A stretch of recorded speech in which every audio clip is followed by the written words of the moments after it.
Bonjour, je suis Hervé Bouvrat de Simmobilier La Roche-sur-Foron et je vais vous expliquer comment facilement on peut signer un compromis avec DocuSign. Ici nous sommes sur DocuSign, donc DocuSign on l'obtient en allant sur internet en s'identifiant avec un mot de passe et un code d'accès. Ici c'est la fenêtre principale. On peut directement démarrer par l'onglet télécharger, mais je vais vous montrer en haut la fenêtre plus complète. Ici, nous avons en fait là donc ça c'est sur mon compte, on a l'intégralité des documents qu'on a déjà fait signer. Ça ressemble étrangement en fait à un système email et ça en est un dans la pratique. Donc vous pouvez créer plein de dossiers et organiser vraiment comme vous le souhaitez vos dossiers DocuSign. Ils sont gardés sur le serveur aussi longtemps que vous avez un abonnement. On va aller tout de suite créer directement un compromis de vente. Alors on part ici donc de créer. On va aller chercher un document. Alors le document il peut se trouver soit sur votre ordinateur, soit en ligne.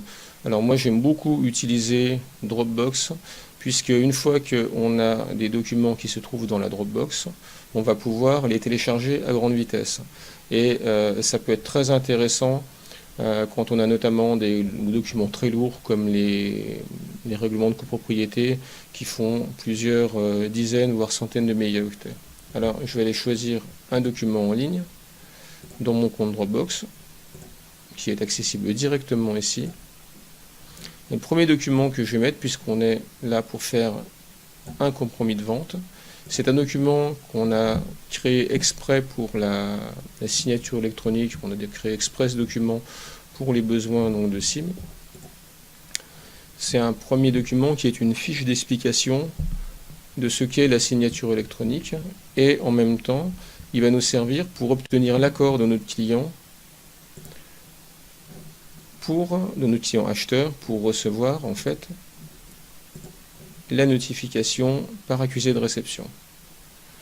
Alors, je ne vais pas faire la lecture de ce document puisque le but c'est d'aller assez vite. Simplement, vous remarquerez que dans ce document, là en l'occurrence, on avait fait un essai avec notre confrère Jean-Denis de Simsalanche et on a noté comme quoi Jean-Denis voulait bien recevoir la notification SRU sur son adresse personnelle et le code d'accès, le code personnel d'identification comme dans les banques, lui sera envoyé sur son téléphone portable dont on a noté le numéro ici.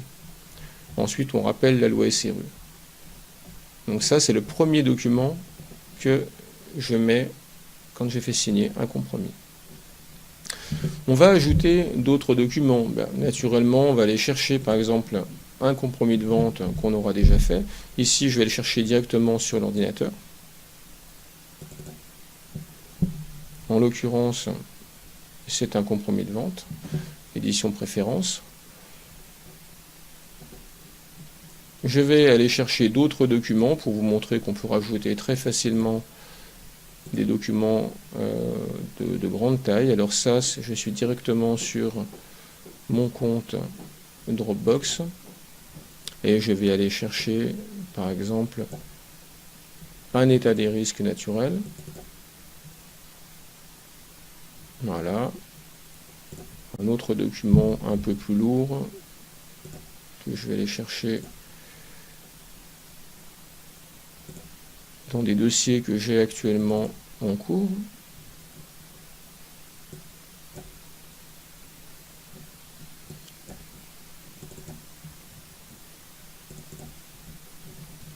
Ici, par exemple, je vais mettre DPE, rapport électrique, un règlement de copropriété, qui est en 2 morceaux, certificat de superficie, bien entendu, on peut rajouter autant de documents, il n'y a pas de limite.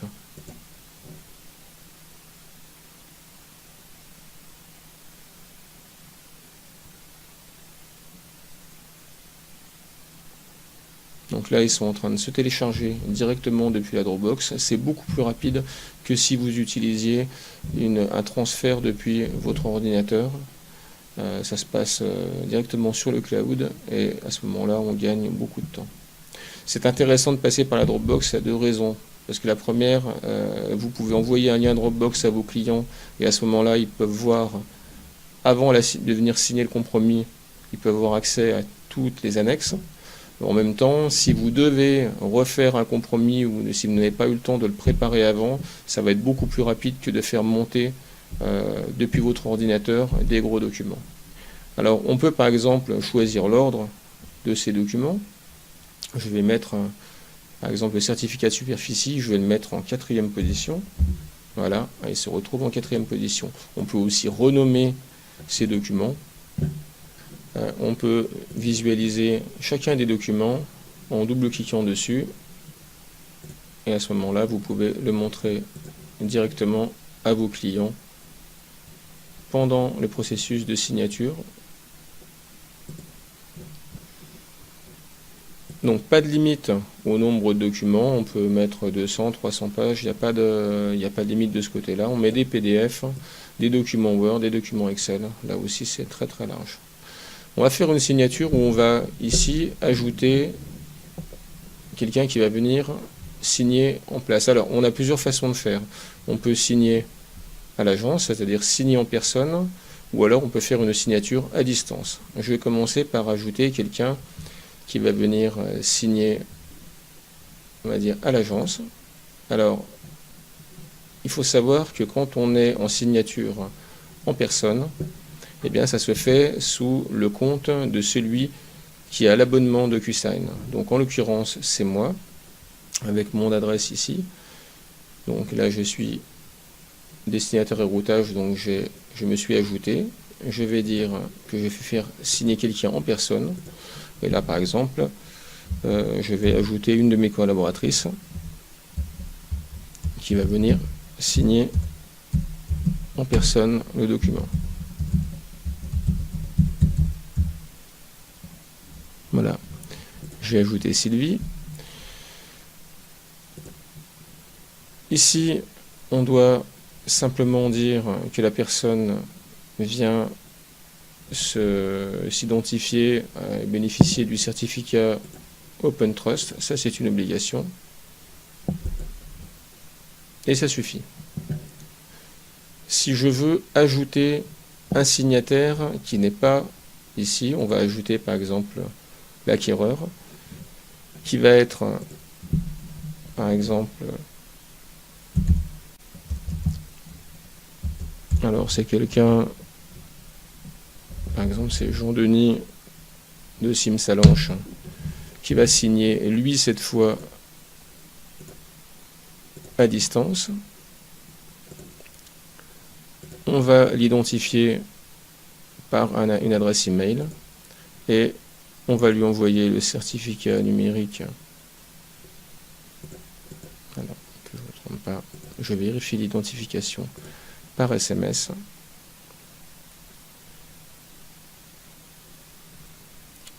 Ici, on va mettre son numéro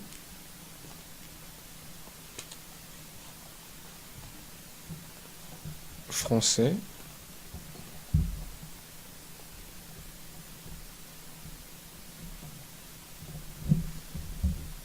Si j'arrive à retrouver. Voilà. Et on va taper son numéro de téléphone.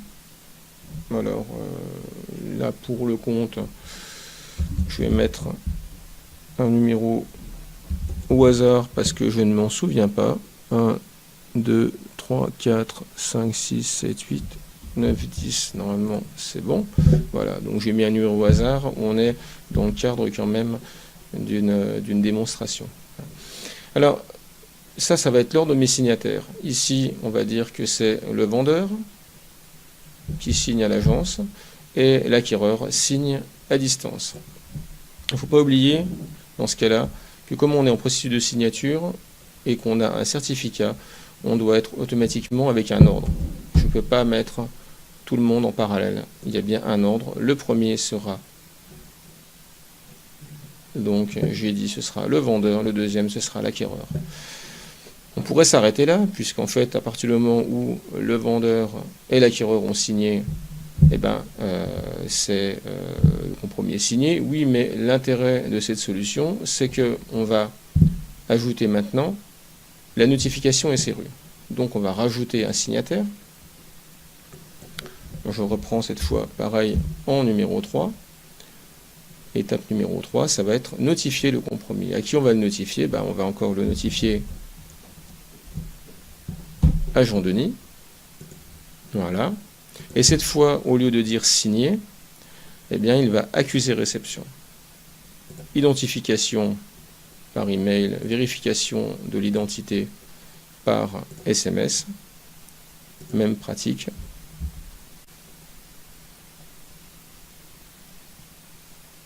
Voilà, France. Voilà, je mets encore un numéro, on va dire bidon pour l'exemple. Vous remarquerez ici que comme on est simplement sur la fonction accuser-réception, ici, on ne vient pas mettre de certificat OpenTrust. Et puis, pour finir, eh bien, nous allons ajouter en quatrième étape simplement la copie au vendeur, puisque à partir du moment où l'accusé-réception sera fait, on pourra envoyer le document signé au vendeur. Donc là, en l'occurrence, c'est Sylvie. Voilà. Et lui, pour Sylvie, on va dire simplement, ça va être recevoir une copie. Et là, automatiquement, l'identification se fait par adresse email et ça nous suffit. Donc voilà, j'ai ce qu'on pourrait appeler le processus de signature, on appelle ça aussi le routage ou en anglais le workflow. En premier, on fait signer en personne la vendeuse à l'agence. En deuxième, l'acquéreur à distance. On notifie à nouveau le compromis signé à l'acquéreur et au final, on renvoie la copie signée quand l'accusé-réception est fait à la vendeuse. On peut mettre ici, pour chacune des opérations, un email avec un objet séparé, un objet spécial en fonction de la personne. Je ne vais pas vous le montrer, ça n'a pas d'intérêt pour l'instant, mais pour chaque opération, on peut dire quel message va accompagner l'email qui va suivre cette étape. Ici, vous avez les éléments de rappel, mais ça, je dirais, c'est un petit peu plus, on va dire, un peu plus spécial. Il n'y a pas besoin de rentrer dans les détails. Si vous voulez en savoir plus, à ce moment-là, on verra ça dans un deuxième temps. L'étape suivante consiste à venir placer les signatures sur les documents. Alors, ici, vous remarquez que vous avez en fait chacun des documents avec les numéros de page. Donc on peut se promener dans chacun des documents, aller directement aux pages considérées. On rappelle qu'en signature électronique, en fait, une seule signature suffit. Qu'elle soit placée, quelle que soit sa place, une seule signature suffit. Bon. On va faire un peu comme on a l'habitude de faire avec le papier, c'est-à-dire qu'on va aller mettre des signatures à la fin du compromis, là, en l'occurrence, et puis pour les besoins de l'exemple, on va mettre aussi sur le RNT. Alors, ici, vous avez l'ordre des gens qui doivent intervenir dessus, l'ordre des signataires. On peut venir ici, par exemple, mettre où est-ce que c'est fait, donc fait A et la date. Et ensuite, placer les signatures. Ce qu'il faut comprendre, c'est que le premier signataire va figer définitivement le document. Le document ne pourra pas être modifié une fois que la signature a été appliquée. La première signature a été appliquée. Ben oui, sinon, si quelqu'un pouvait modifier le document une fois qu'il y en a un qui a signé, ce serait la porte ouverte à toutes les dérives. Donc le document est figé quand la première personne a signé. Ce qui fait que si nous voulons mettre le lieu et la date de signature, eh bien, il faut que ça soit attaché à la première signature. Ici, on voit les différents signataires, et c'est en... Là, les différents signataires apparaissent en gras. Voilà. Donc ici, je vais commencer par la première. Ce sera Sylvie qui va figer le document. Nous allons mettre un champ de données. Mais il suffit de le faire glisser là. Voilà, pour le besoin, nous sommes à Grenoble. Voilà. On fait en sorte que la fenêtre du champ se mette à la bonne taille. C'est la fonction avec la flèche vers le bas. On va mettre la date de signature de la même façon. Voilà, vous remarquez que c'est tout le temps Sylvie qui signe, donc qui met la date de signature. On la pose là. On peut mettre, si je mets là comme ça, normalement, on peut faire en sorte que tout soit au même niveau. Ben là, ça l'est. Et on va mettre directement la signature. On a Sylvie, c'était la vendeuse, donc on déplace la signature ici.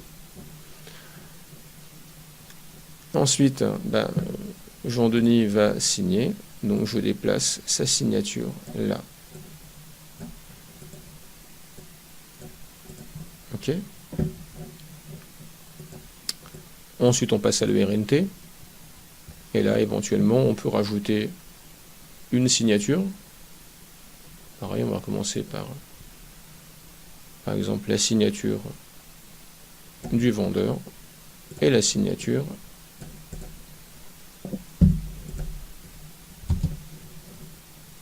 je reviens dessus, signature du vendeur, signature de l'acquéreur. Je pourrais également rajouter le lieu et la date sur le RNT s'il le fallait directement avec DocuSign, mais à ce moment-là, il faudrait que ce lieu et cette date soient bien mis par le premier signataire. Voilà, on a placé ces signatures, il ne sert à rien d'en rajouter plus. Moi généralement, je mets au maximum des signatures à 3 endroits. Les paraphes sont totalement inutiles. Vous pouvez donc vous arrêter là. Sachant qu'une fois que les documents seront signés, en haut de chacune des pages, il y aura un filigrane avec un numéro qui correspondra à l'enveloppe, et sur chacune des pages, il y aura un numéro qui sera appliqué lors du processus de signature. Donc maintenant, eh bien, je peux directement envoyer, et on va me demander si je souhaite signer cette enveloppe maintenant. Alors je dis oui. La première personne qui doit signer, eh bien, dans ce cas-là, on a dit que c'était le vendeur, en l'occurrence Sylvie. Alors, vous pouvez bien entendu faire signer sur l'ordinateur,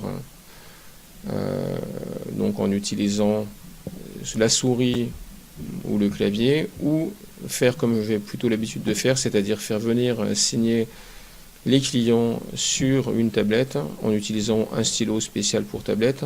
Moi, je préfère le faire avec une tablette. Donc à ce moment-là de l'opération, je me déconnecte et je reprends la main sur une tablette en me connectant directement sur Internet. Là, ici, on va vous montrer une signature directement depuis le PC. Alors, on a dit qu'on mettait un code d'accès pour déverrouiller donc la signature. Ici, j'ai mis simplement 1, 2, 3, 4. Puisqu'on est d'accord qu'on est à l'agence et c'est le responsable du compte DocuSign qui s'assure de l'identité des clients. Alors, le client, on l'invite à s'asseoir devant l'ordinateur ou devant sa tablette. En appuyant ici, réviser les documents, il va pouvoir voir toutes les pages. Vérifier que le document n'a pas changé par rapport à ce qu'on lui a montré. Aller vraiment sur tous les documents.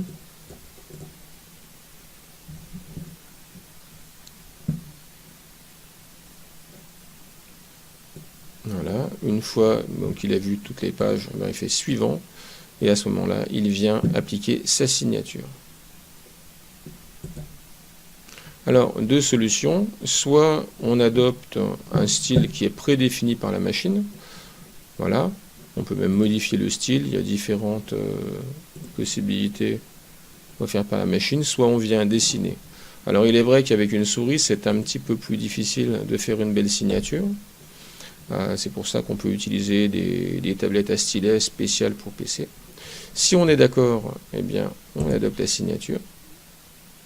Il suffit de cliquer à l'autre endroit et on confirme.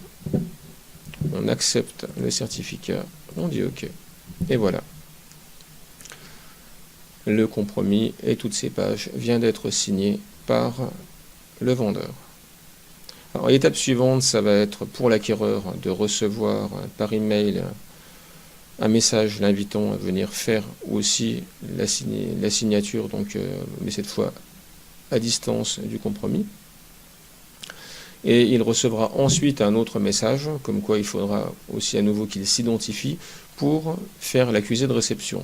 La dernière étape de notre processus de signature, ce sera que, une fois que l'accusé de réception sera fait par l'acquéreur, le vendeur recevra la copie. Et donc il saura que le compromis a été notifié à l'acquéreur. Alors je vais vous montrer un élément important de notre signature électronique, c'est le certificat. Alors, le certificat, c'est le document qui résume en fait toutes les signatures et notifications. Alors là, je prends un document, un certificat qu'on a fait donc sur un compromis en exemple que nous avons fait hier à notre agence.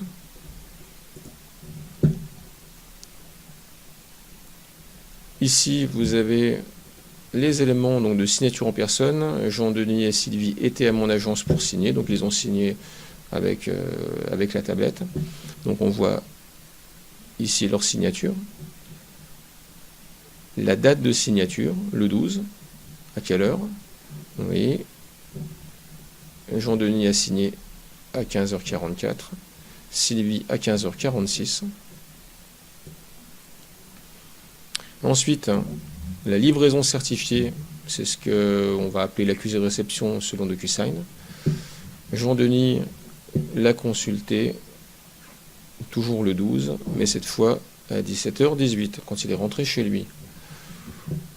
L'identification a été faite par l'adresse mail qu'on a ici et par son numéro de téléphone personnel sur lequel il a reçu le SMS lui donnant un mot de passe secret. Enfin, à 17h18, une fois qu'il est signé, immédiatement, il y a un email qui a été envoyé à Sylvie pour lui indiquer que le compromis avait été signé et notifié, donc elle recevait une copie de tout ce qui avait été signé. Donc sur ce même document, on a l'identification des signatures et surtout la date de notification SRU. Et donc on sait que le délai SRU va partir donc à partir du 13, hein, et pas du 12 bien entendu, c'est le lendemain, donc c'est le 13.